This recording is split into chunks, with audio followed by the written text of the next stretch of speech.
السلام علیکم ناظرین، پروگرام کا نام ہے پورا سچ اور میں ہوں آپ کا میزبان ذوالفقار راحت۔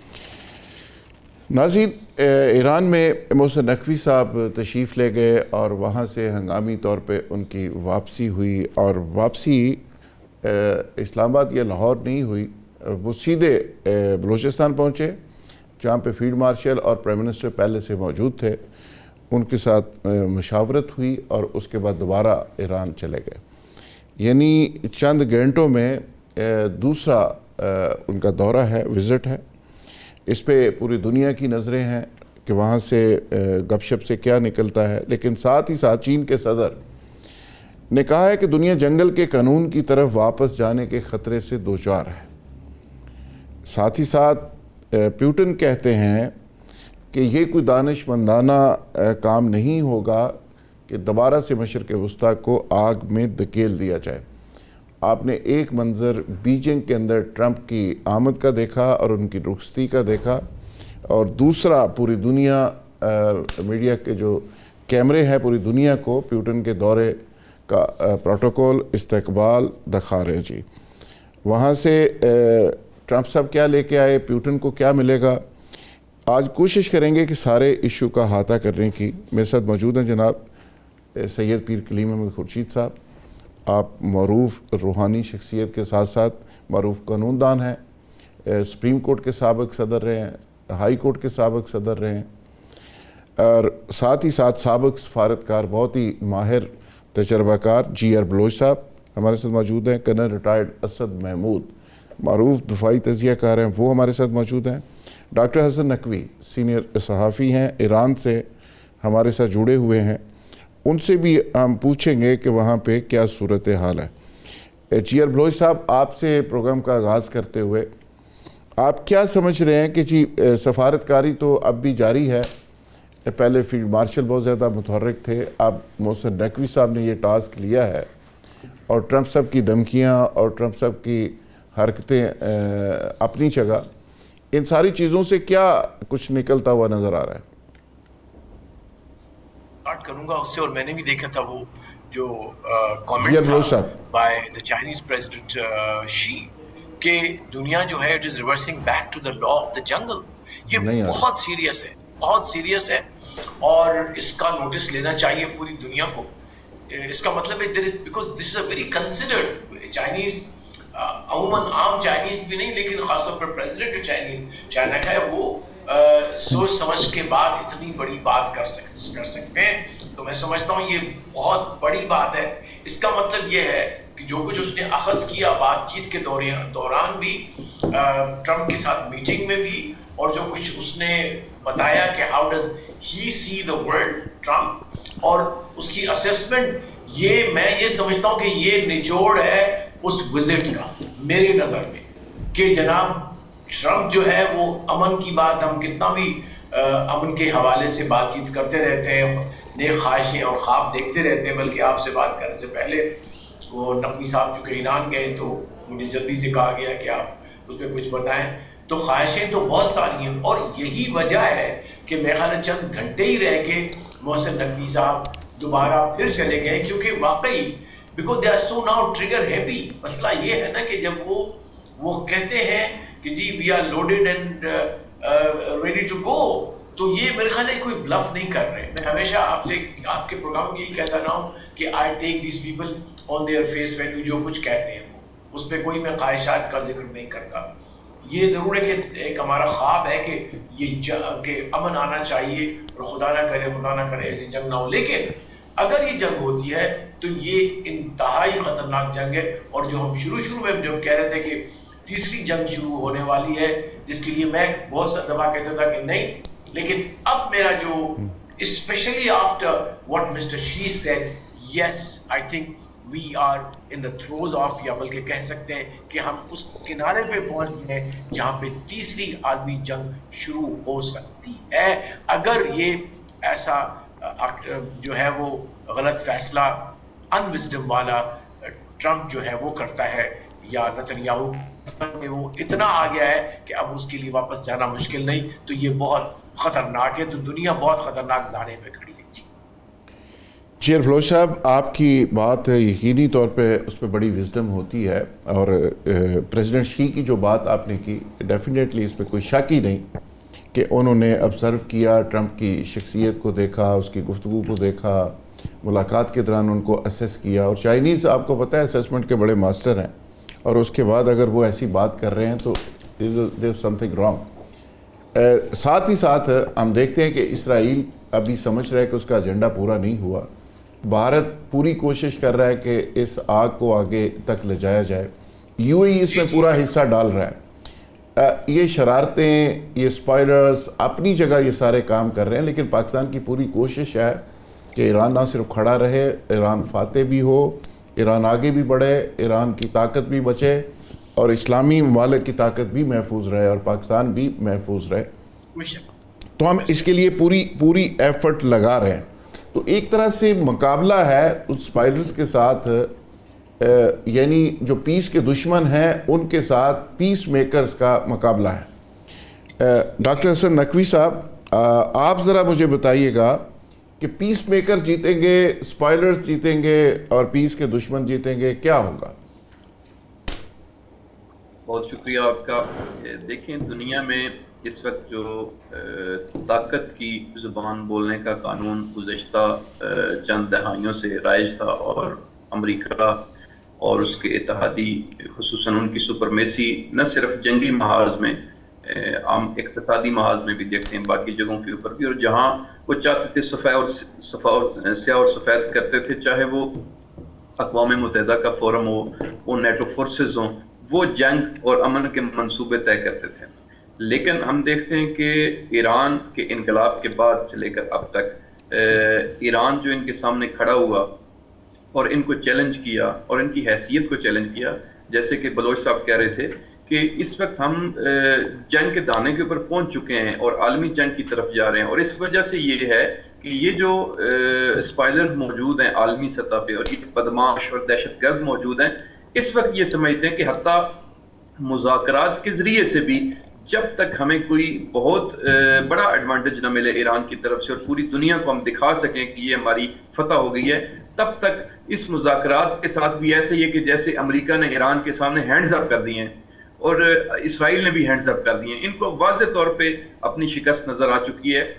اور یہ جو دوبارہ یہ کہتے ہیں کہ ہم نے ٹیکنالوجی شفٹ کی ہوئی ہے، ابھی چند دن پہلے میں دیکھ رہا تھا کہ امریکہ کے سابق جنرل جو کہ نیٹو کے اندر بھی سربراہ رہ چکے ہیں، ویسلی کلارک، انہوں نے اپنی گفتگو کے اندر اس طرف اشارہ کیا ہے کہ ایران نے جو امریکی ریڈار سسٹم کو عرب ملکوں کے اندر بھی، اسرائیل کے اندر بھی ناکارہ بنایا ہے، وہ اتنے جلدی کے ساتھ ان کو دوبارہ سے وہاں پہ ہم انسٹال نہیں کر سکتے ہیں. یہ ممکن ہی نہیں ہے. یہ کوئی کسی ڈبے کے اندر نہیں پڑا ہوا کہ اس کو اٹھا کے جہاز کے ذریعے ہم نے لے کے جانا ہے. اور یہ ان کو نظر آ رہا ہے کہ اب اگر ابھی جنگ شروع ہوتی ہے تو یہ جنگ خطے کی جنگ اب نہیں رہے گی. پہلے یہ خطے کی جنگ تھی، ریجنل وار تھی. آج جو ہے وہ خاتم الانبیاء ہیڈ کوارٹر کا جو ترجمان ہے، انہوں نے اپنی پریس بریفنگ کے اندر یہ کہا ہے کہ اگر ابھی جنگ شروع ہوگی تو یہ فرامنطقی، یعنی فارسی میں فرامنطقی اس کو کہتے ہیں کہ یہ ریجن سے بھی ماورا ہو جائے گی اب. یعنی یہ انہوں نے اشارہ دیا ہے اس طرف.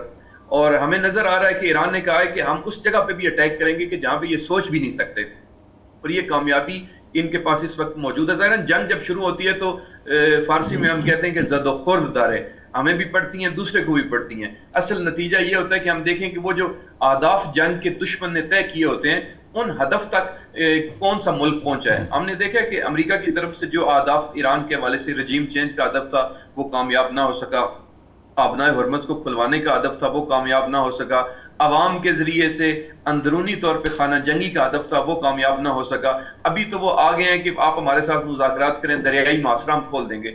تو لہٰذا اس وقت جو امریکہ کی طرف سے بھی دھمکیاں موجود ہیں، اور مسلسل گزشتہ 24 گھنٹوں کے اندر ہم دیکھ رہے ہیں کہ جو دھمکیاں موجود ہیں ایرانی حکام کی طرف سے بھی، اگر آپ باقر کالیباف کے بیانات، محسن رضائی کے بیانات جو سابق چیف رہ چکے ہیں سپاہی پاسداران کے، خاتم الانبیاء ہیڈ کوارٹر کے، یا وزارت خارجہ کے ترجمان کی جو پریس بریفنگ تھی، ان سب کو آپ دیکھیں تو ان کے بیانات سے بھی یہ لگتا ہے کہ دونوں طرف جو ہے وہ جنگی جو صفیں ہیں وہ صفارہ ہو چکی ہیں. بالکل ٹھیک ہے. اور صرف اپنے اپنے جو اعلیٰ حکام ہیں ان کے آرڈر کے پابند ہیں. نقوی صاحب، ایسا ہی ہے. یہ تناؤ جو ہے یہ بڑھتا ہوا محسوس ہو رہا ہے اور آگے جنگ کی شکل اختیار کرتا ہوا نظر آ رہا ہے.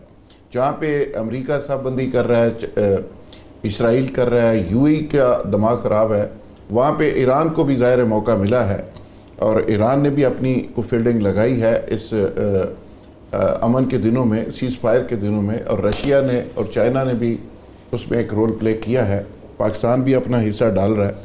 تو میرا خیال ہے کہ دوبارہ اگر میدان سجے گا اور دوبارہ اگر غلط فہمی ہے ٹرمپ صاحب کو تو پھر نکل جائے گی۔ میرا خیال ہے کہ پہلے کوئی کم حملے نہیں کیے انہوں نے، کارپوریٹ بمبنگ سے لے کے کوئی دنیا کا ہر بات جو میکسیمم وہ کر سکتے تھے وہ انہوں نے نہیں چھوڑا۔ تو آپ دوبارہ کر کے دیکھ لیں کہ کیا اس پہ کر لیں گے۔ مسلمان تو آپ کو پتہ ہے کہ کس جذبے کے ساتھ، کس ڈیووشن کے ساتھ وہ لڑتا ہے، یہ ان کو اندازہ ہے۔ لیکن ٹرمپ میرا خیال ہے ابھی بھی پیر کلیم محمد خورشید صاحب ابھی بھی جو ایپسٹین فائلز ہیں ان میں دبے ہوئے ہیں اور ابھی بھی بلیک میل ہو رہے ہیں، اور جس طرح ان کی لگام جو ہے اسرائیل کے ہاتھ میں ہے، وہ جس طرف لے جاتے ہیں وہ چلے جاتے ہیں، اور ابھی بھی جس طرح وہ چاہ رہے ہیں اپنا ایجنڈا پورا کرنے کے لیے ٹرمپ سب استعمال ہو رہے ہیں۔ تو آپ کو کیا لگتا ہے کہ اگر دوبارہ وہ حرکت کرتے ہیں، ایران نے تو پہلے ریزسٹ کر کے پوری دنیا کو ثابت کر دیا، دوبارہ بھی ایران کرے گا؟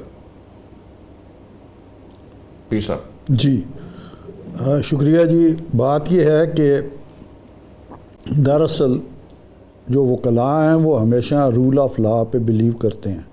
جس طرح انٹرنیشنل لا کی پائمالی ہوئی ہے ان واقعات میں، اس کی جتنی بھی مذمت کی جائے وہ کم ہے۔ جب انٹرنیشنل لا وائلیٹ ہوں گے اور لوگ جو ہے نا اپنے خوابوں کی تعبیریں جنگ میں دیکھیں گے تو پھر پوری دنیا کے لیے ایک تباہی کا میسج دیا جائے گا۔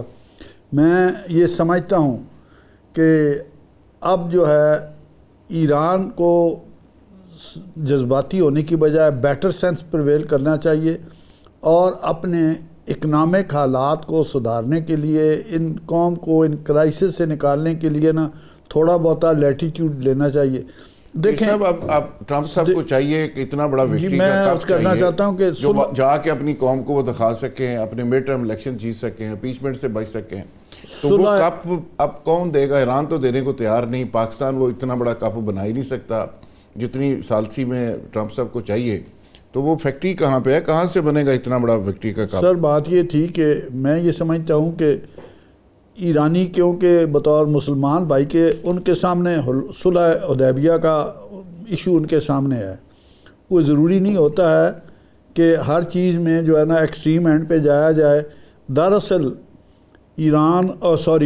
امریکہ اور اسرائیل جو میدان جنگ میں گین نہیں کر سکے، وہ مذاکرات کی ٹیبل پر وہ فتح حاصل کرنا چاہتے ہیں۔ میرے خیال میں یہ ممکن نہیں ہوگا۔ فتح ہمیشہ جنگ میں ہوتی ہے، اور جب مذاکرات اور جو جنگ سے آپ حاصل نہ کر سکیں وہ فری کین ٹیبل پہ نہیں دیا کرتے۔ جی وہ جو ایک فری کین جب اس حد تک ان کو زچ کیا جائے تو پھر وہ شاید اتنا لیٹیٹیوڈ نہ دیں گے۔ لیکن میرے خیال میں ایران کا سب سے بڑا مسئلہ معاشی ہے، 9 کروڑ انسانوں کی بقا کا مسئلہ ہے۔ ایران کو ان سب چیزوں کے ساتھ ساتھ اپنے عوام کا اور معاشی حالات کو بھی مد نظر رکھ کے ان سارے معاملات کو طے کرنا چاہیے۔ بعض اوقات ایک آدمی ضد پہ آیا ہوتا ہے۔ دیکھیں ہٹلر ایک ضدی شخص تھا، اس نے جرمنوں کو بھی غلام بنا دیا، 50 لاکھ جرمن مارے گئے، دنیا کو سیکنڈ ورلڈ وار میں دھکیل دیا۔ یہی حال میسولینی کا تھا۔ تو یہ ایک امریکہ پہ بھی ایک برے وقت ہے، ایسا صدر مسلط ہے جو کہ گراؤنڈ ریئلٹی سے اوے ہے اور ذاتی انا کی تسکین چاہتا ہے۔ تو اس کو ڈیل کرنے کے لیے وقتی طور پہ اوائڈ کیا جائے، اور الٹیمیٹلی میرا یقین ہے کہ بیٹر سینس پریویل کرے گا اور پوری دنیا رول آف لا کی طرف جائے گی۔ انٹرنیشنل لاز کو فالو کرنے کے لیے ہم سب کو مل کے جدوجہد کرنی چاہیے۔ اچھا پیر صاحب، اس میں میرا خیال ہے معاملہ اتنا سادہ بھی نہیں، یہ ملٹیپل چیزیں ہیں۔ گریٹر اسرائیل کا پلان ایگزسٹ کرتا ہے، امریکہ کے اپنے عزائم ہیں۔ امریکہ ٹرمپ کے پرانے بیانات دیکھ لیں، 2018 میں اس کا بیان ہے، 2011 میں بیان ہے، ایرانی تیل پہ اس کی نظر ہے، اور جزیروں کے اوپر اس کی نظر ہے۔ یعنی وہ ایک ایجنڈا بیسڈ پورا ایک پلان رکھتے ہیں ایسا۔ یہ کوئی اچانک ہنگامی طور پہ اتنی بڑی ڈپلائمنٹ کر کے وہ ایران کے اوپر چڑھائی نہیں کر دی۔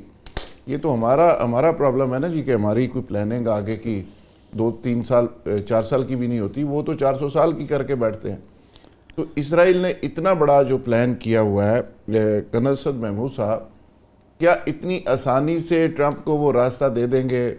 ایران تو راستہ دینا چاہ رہا ہے, فیس سیونگ دینا چاہ رہا ہے, پاکستان بھی دینا چاہ رہا ہے, لیکن ٹرمپ صاحب کو اسرائیل نہیں بھاگنے دے رہا, یو اے ای نے اس کو پکڑ کے رکھا ہوا ہے, اور ٹرمپ صاحب جو ہے وہ دوبارہ سے دھمکیاں دے رہے ہیں کہ جی اب ایران کو ایک بڑا دھچکا دینا پڑے گا. بسم اللہ الرحمن الرحیم. راز صاحب تھینک یو ویری مچ, آپ کے پروگرام میں کچھ موقع بھی دیا. Thank you. میں یہ بلیو کرتا ہوں کہ ایک جو اب ایک نیا الائنس کہہ دیں جو کہ امریکہ کے نیچے آپ انڈیا کو دیکھتے ہیں, اسرائیل اور پھر یو اے ای کا ہے. اچھا, اس میں بھلے اور بھی جو ایک دو چھوٹے چھوٹے ممالک ہیں, مے بی وہ لائک مائنڈڈ تو ہو سکتے ہیں جی سی سی کے اندر, بٹ آئی بلیو کہ جو اس 39 ڈیز کی جو اوور آل وقت تھی, اور پھر جس طرح میرا خیال ہے کہ پوری دنیا نے نا ایران کو ریٹیلیٹ کرتے ہوئے دیکھا, ایران کو ریسپانس دیتے ہوئے دیکھا, اور اٹ از ناٹ اونلی کہ آپ یہ کہیں کہ نہیں اٹ واز ٹورڈز مطلب اسرائیل اونلی, بلکہ جہاں جہاں بھی امریکی مفادات تھے, امریکی اڈے تھے, تو جس طرح آپ سمجھتے ہیں کہ اتنا ایک بڑا کوآرڈینیٹڈ طریقے سے اور ڈی سینٹرلائز کر کے جو ریسپانس آئی سے کہ اس کی اوور آل تو تاریخ میں مثال ملتی نہیں ہے. اور ایون میں یہ بھی کہہ سکتا ہوں کہ پوری دنیا واز آف دی ویو کہ اگر جس طریقے سے دونوں مل کے یعنی اسرائیل اور امریکہ حملہ آور ہوئے ہیں, اور جو ان کے پاس قوت ہے, فائری قوت کی بات کرتے ہیں, ایئر فورس کی, نیوی کی, تو وہ تو چند دن بھی ایران نہیں ٹھہر سکے گا. That was actually the misunderstanding کہ جس کے چکر میں ڈونلڈ ٹرمپ آئے, اور ابھی سچویشن یہ ہے کہ اب اس کو سمجھ نہیں آ رہی کہ جو مڈ ٹرم الیکشنز ہیں اس کے اندر آپ اس نے ریپبلکن کو بھی جینا کیسے, بٹ سو مچ سو کہ ایون ریپبلکن کے جو لوگ ہیں, جو ان کے مطلب کانگریس کے لوگ ہیں, سینٹ کے, وہ مطلب گوان اگینسٹ ڈونلڈ ٹرمپ کے ہی زبان کے جنہوں نے پارٹی کو بے تحاشا نقصان ایک طرف سے پہنچا ہے. یہ تو وہ سچویشن ہوگی.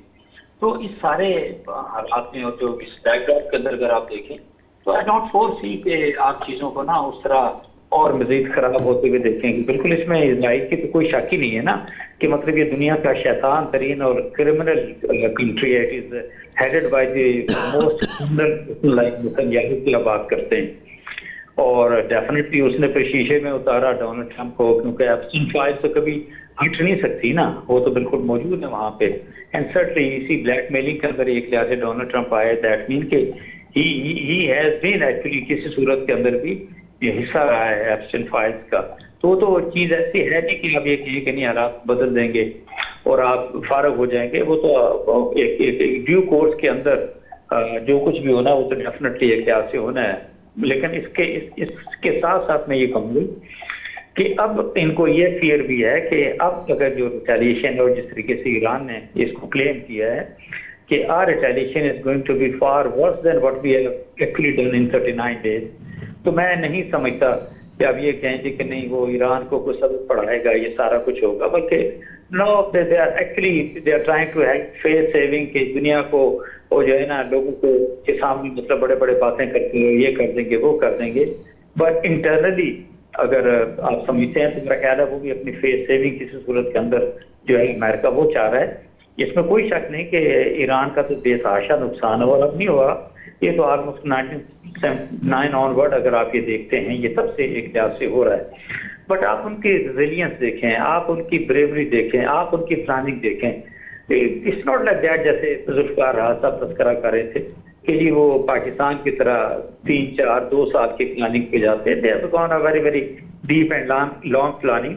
اور آپ یقین مانیے کہ جب کہیں امریکہ والے کو دھمکی کے انداز میں بات کرتے ہیں, ابھی جس طریقے سے وہ کیوبا کی طرف وہ ماؤنٹڈ نظر آتے ہیں آپ کو, اور دیکھ لینا جو کچھ وینیزویلا میں ہوا, تو آئی ڈونٹ فیل کہ یہ ساری چیزیں آپ دوبارہ وہ ایران کے اوپر ایک لحاظ سے امپلیمنٹ کر سکیں گے. بلکہ میں یہاں پر ایک اور چیز بھی کہنا چاہوں گا, یہ یاد رکھیے گا یہ جتنا بھی ویسٹرن اور امریکن میڈیا اور انگلش میڈیا ہے نا, یہ پچھلی کئی دہائیوں سے یعنی اسرائیل کو ایسے کر رہے تھے, گریٹر اسرائیل یہ کر دیں گے, ہم وہ کر دیں گے, یہ ہو جائے گا.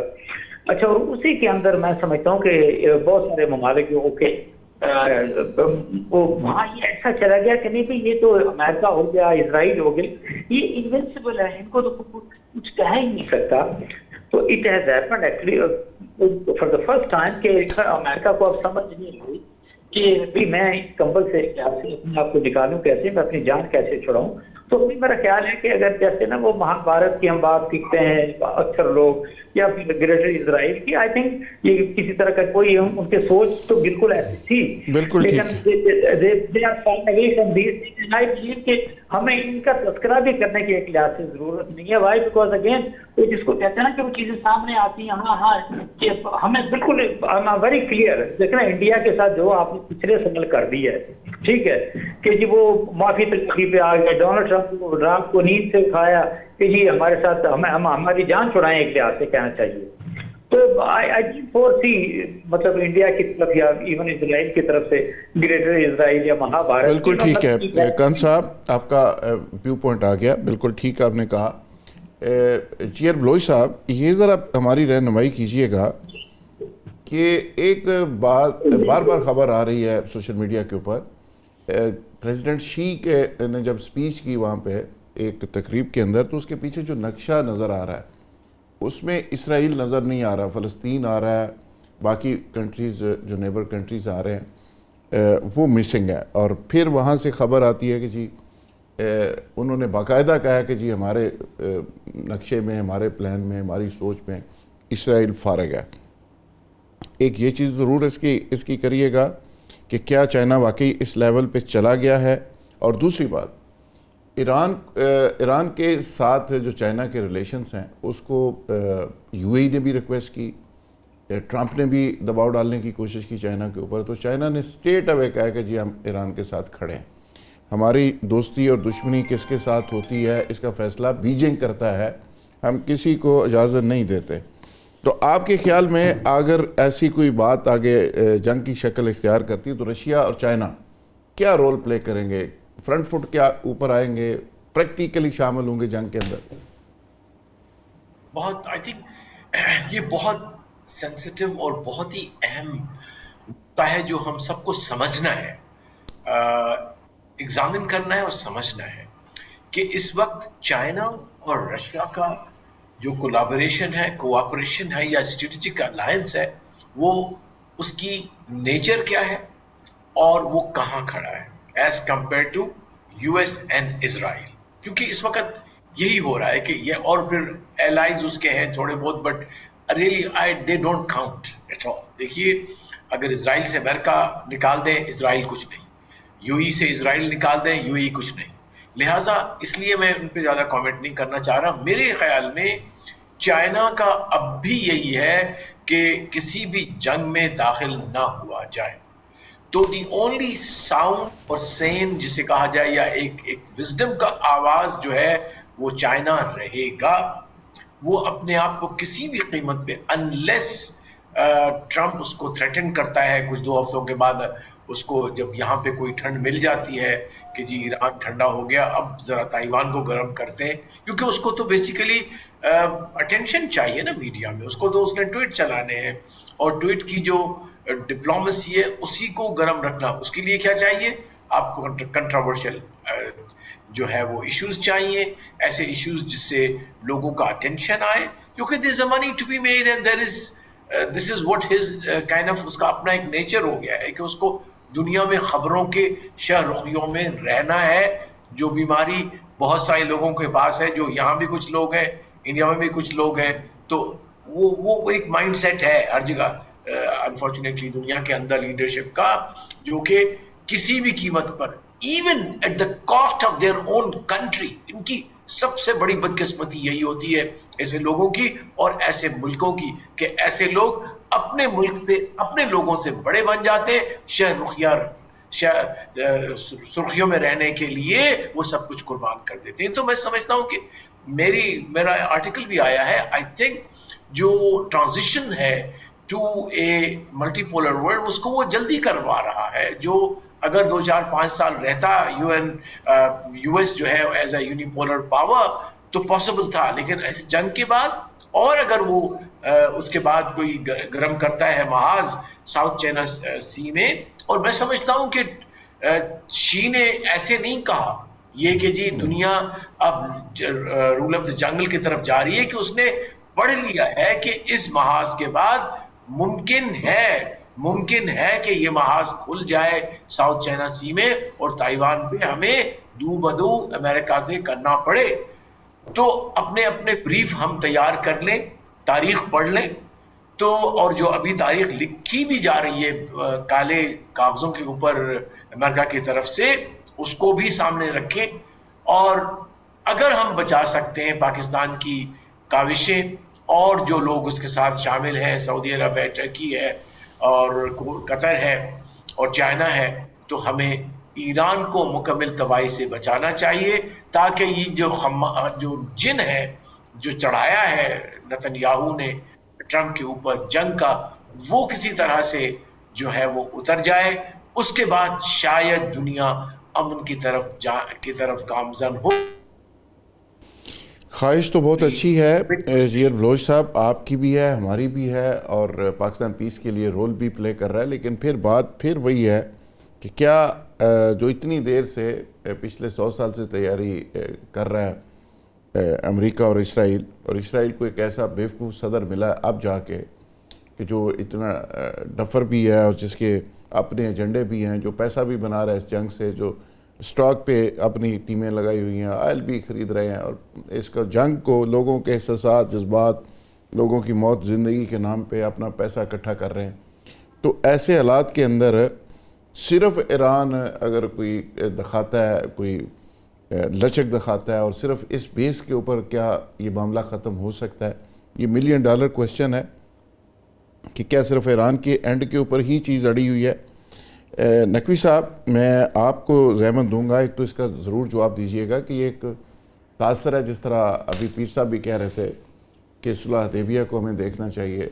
ہم اس چیز کو کیا واقعی آپ سمجھتے ہیں کہ معاملہ اتنا سادہ ہے, اور جو اسرائیل کا ایجنڈا ہے, جو وہ گریٹر اسرائیل کا پلان اور نقشے جاری کر کے بیٹھے ہیں, وہ ان ساری چیزوں سے پیچھے ہٹ جائیں گے؟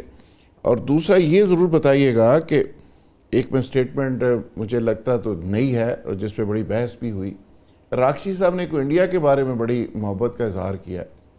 یہ پاکستان میں اس کو بڑا کرٹیسائز کیا گیا چاہ بار اس پہ بندرگاہ کے حوالے سے کہ انڈیا کا جی بڑا اسٹریٹجک وہ پروجیکٹ ہے, اور وہ یہ پرانی ہے یا نئی ہے سٹیٹمنٹ؟ یہ دونوں چیزوں کا ذرا رپلائی کر دیجیے.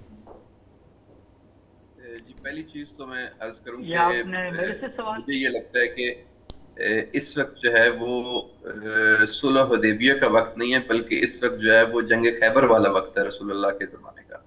کہ ہمارا جو سامنا ہے وہ یہودیوں کے ساتھ ہے, ہمارا سامنا صہیونیوں کے ساتھ ہے, یعنی ایران یہ سمجھتا ہے.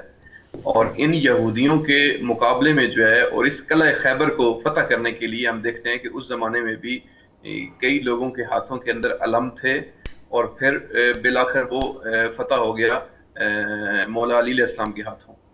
اور آج بھی یعنی اس کی تیاری کرنی چاہیے.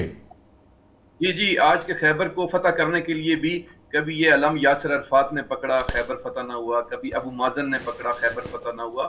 تو یہ علم تو تبدیل ہو رہے ہیں. اگر اس وقت علم جو ہے وہ ایران کے ہاتھ میں ہے کہ اس خیبر جدید کے خلاف ہمیں اکٹھا ہونا چاہیے. اور جیسے پیر صاحب نے یہ کہا کہ ہمیں جو ہے وہ انٹرنیشنل قوانین کو دیکھنا چاہیے اور اس کو امپلیمنٹ کرنے کے حوالے سے آواز اٹھانی چاہیے. تو سب سے پہلے تو یہ دیکھنے کی ضرورت ہے کہ انٹرنیشنل قوانین کو وائلیٹ کون کر رہا ہے. کیا وہ آرڈر کے جو نیتن یاہو کے وارنٹ جاری کر چکی ہے عالمی عدالت, اس کو کون ایگزیکیوٹ کروائے گا؟ کون سا قانون, کون سا ادارہ کروائے گا؟ کیا کسی بھی ملک کے سپریم لیڈر کو, کسی بھی ملک کی سپریم جو ملٹری لیڈرشپ ہے, اس کو قتل کرنا جنگی جرم شمار نہیں ہوتا ہے؟ پیر صاحب کا اشارہ انہی معاملات کی طرف تھا جو ٹرمپ کر رہا ہے. بیسیکلی انہوں نے ریفر اسی طرف ہی کیا تھا کہ جو بدماشی میناب اسکول کے جو چھوٹے بچے اور بچیاں ہیں ان کا مرڈر کرنا جنگی جرم نہیں ہے. تو یہ عالمی اداروں کا کام ہے کہ ان کے خلاف جو ہے وہ جنگی فرد جرم عائد کر کے ان کو سزا دیں. وارنٹ جاری ہو چکے ہیں ایک بندے کے, اس کو پکڑیں, اس کو ایگزیکیوٹ کروائیں. لہٰذا عالمی ادارے تو اپنی حیثیت کھو چکے ہیں. اس سے مراد یہ ہے, یعنی اس سے مراد یہ ہے کہ اس وقت دنیا جو ہے وہ ایک ایسے نئے ورلڈ آرڈر کی متقاضی ہے, اور دیکھ رہی ہے کہ جو واقعاً اپنے انٹرنیشنل قوانین کو ایگزیکیوٹ کروا سکے اور اس کے مطابق ریٹ قائم کر سکے پوری دنیا کے اوپر. ابھی یہ جو جنگ ہے در حقیقت یہ اسی طرف جا رہی ہے کہ ہم دیکھ رہے ہیں کہ اس جنگ کے بعد جو ہے وہ ہمیں وہ سپر پاور والی جو صورتحال تھی وہ نہیں رہے گی، بلکہ جو ہیں وہ سامنے آئیں گی اور وہ اپنے قوانین کو جو ہے وہ نافذ کریں گی. اور ایران جو ہے اس میں سے ایک سٹیک ہولڈر ہے. اور یہ جو الائنس ہے خصوصاً رشیا کا، چائنا کا اور ایران کا، اس میں ہم دیکھتے ہیں کہ چائنا جو ہے وہ ایک بڑی اقتصادی طاقت کے طور پہ موجود ہے، رشیا ایک بڑی ملٹری طاقت کے طور پہ موجود ہے، اور پوری دنیا نے دیکھ لیا کہ ایران ایک اسٹریٹجک طاقت کے طور پہ موجود ہے کہ جس کے کنٹرول میں اس وقت آپ دیکھیں اقتصادی طاقت بھی ہے اور پوری دنیا کا انٹرنیٹ نیٹ ورک کیبل بھی اس کے ہاتھ میں اور تجارت بھی اس کے ہاتھ کے اندر موجود ہے آبنائے ہرمز کے ذریعے. تو لہٰذا یہ جو اقتصادی، عسکری اور اسٹریٹجک الائنس موجود ہے اس وقت خطے کے اندر، میں یہ سمجھتا ہوں کہ کم از کم خطے کے اندر جو فیصلے ہوں گے مستقبل کے وہ انہی کے ذریعے طے پائیں گے. اور اس میں یہ تینوں جو ممالک ہیں وہ آن بورڈ ہے، اور اس میں پاکستان کا کردار موجود ہے، اس میں ترکی کا کردار موجود ہے. یہ بھی میں سمجھتا ہوں، اور حتیٰ سعودی عرب بھی جو ہے وہ بھی مستقبل میں ان کے ساتھ جو ہے وہ خصوصاً جو برکس کو لانچ کیا جا رہا ہے اور آئندہ 2 سالوں کے اندر برکس کرنسی جو ہے اس کے لیے بینکنگ سسٹم جو ہے وہ سارا لانچ کر دیا جائے گا. تو آٹومیٹک ڈالر جو ہے وہ مارکیٹ سے جب ختم ہوگا تو جو ان کی سپرمیسی تھی وہ ختم ہو جائے گی. دوسرا جو آپ نے انڈیا کی بات کی تو یہ عراقچی صاحب نے ظاہراً اپنی پریس کانفرنس میں اس طرف اشارہ کیا تھا. یہ انہوں نے آپشن کے طور پہ انہوں نے کہا کیونکہ ایران اس وقت حالت جنگ کے اندر ہے اور یہ چاہتا ہے کہ کم سے کم دشمن پیدا کرے اور خصوصاً خطے کے اندر کم سے کم ممالک اس کے خلاف ہوں اس موجودہ جنگی سینیریو کے اندر. تو مجھے یہ لگتا ہے کہ ممکن ہے کہ انڈین کو انگیج کرنے کے حوالے سے انہوں نے لیکن نقوی صاحب اس پہ دیکھیں یہ تو ہارڈ فیکٹ ہے کہ یو اے ای کا انڈیا کے ساتھ کیا نیکسز ہے، اسرائیل کے ساتھ انڈیا کا کیا نیکسز ہے. جس دن ایران کے اوپر اٹیک ہوتا ہے گھنٹہ پہلے مودی صاحب وہاں سے رخصت ہوتے ہیں، ساتھ اٹیک ہو جاتا ہے. افغانستان میں وہ کیا کر رہے ہیں، پاکستان کے ساتھ کیا کر رہے ہیں. اور پھر سب سے بڑی بات یہ ہے کہ وہاں پہ ایران کے اندر نقوی صاحب جو ایران کے اندر عراقچی صاحب کو یقیناً پتہ ہوگا کہ جو جاسوسی کا نیٹ ورک سارا بنا را اور موساد کا، وہ تو سارا انڈینز نے بنایا آ کے. وہاں اسرائیل تو گھس نہیں سکتا تھا، وہ دوستی کے نام پہ آ کے اس نے ساری چیزوں کو ڈسٹرائے کر دیا.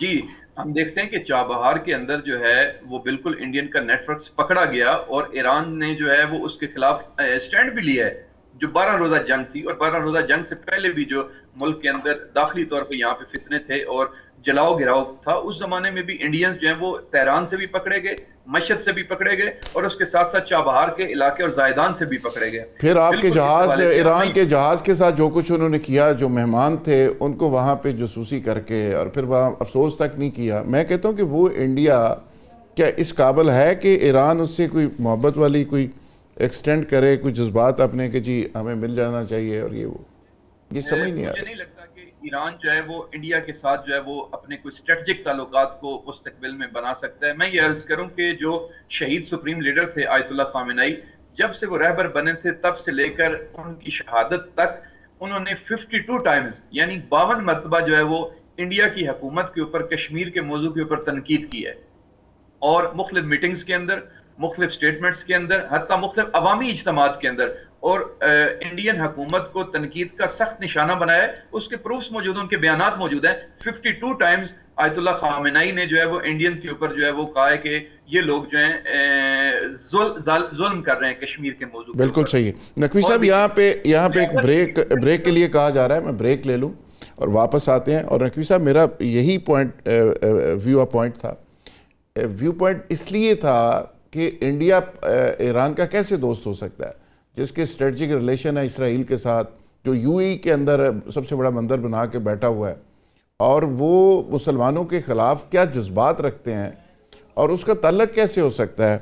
اور یہ ایران کو یقینی طور پہ کاروبار اپنی جگہ، باقی ریلیشنز اپنی جگہ، بندرگاہیں اپنی جگہ، سارا کچھ اپنی جگہ، لیکن جو پاکستان کے اندر سوچا جا سکتا ہے ایران کے لیے، جو پاکستان کر سکتا ہے، اور پاکستان نے جس طرح سعودی عرب کو پیچھے کیا، ایران کی طاقت کو بچایا، پاکستان کو بچایا، اور آگے ایک اسلامی نیٹو کی بات چل رہی، جس طرح کرنسی کی بات آپ نے کی، تو ہمارا تو فیوچر آپس میں مسلمانوں کا مل بیٹھ کے اپنی طاقت کو سٹرانگ کرنے میں ہے. جس طرح ایران کہہ رہا ہے کہ جی ہمیں کم از کم اسٹریٹجک ڈائلاگ کا آغاز کرنا چاہیے تمام مڈل ایسٹ کے اندر. اس پہ تفصیلی بات کریں گے. یہاں بریک لے لیتے ہیں جی, بریک سے واپس آئیں گے تو ایشو کو کنٹینیو کریں گے. Stay with us.